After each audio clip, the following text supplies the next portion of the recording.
ఒక యువకుడు తన జీవితంలో విజయాలు సాధించకపోవడం వల్ల చాలా నిరాశతో ఉన్నాడు. ప్రతిరోజూ కష్టపడినా ఎలాంటి ఫలితం కనిపించడం లేదు అని అనిపించేది. ఒకరోజు తన సమస్యలను చెప్పుకోవడానికి తన ఊరికి బయట నివసించే ఒక వృద్ధుడిని కలుసుకున్నాడు. వృద్ధుడు సానుకూలంగా విన్నాడు. తర్వాత యువకుడిని ఒక వెదురు తోటకు తీసుకెళ్లాడు. ఈ వెదురు చెట్లు చూశావా?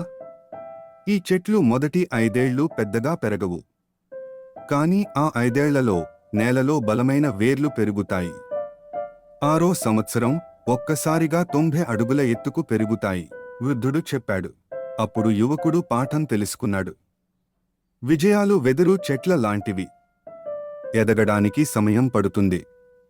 మన కళ్లకు కనిపించని సమయంలోనూ మన కష్టం ఫలిస్తుంది. కృషి ఆపకండి, ఫలితాలు తప్పక వస్తాయి.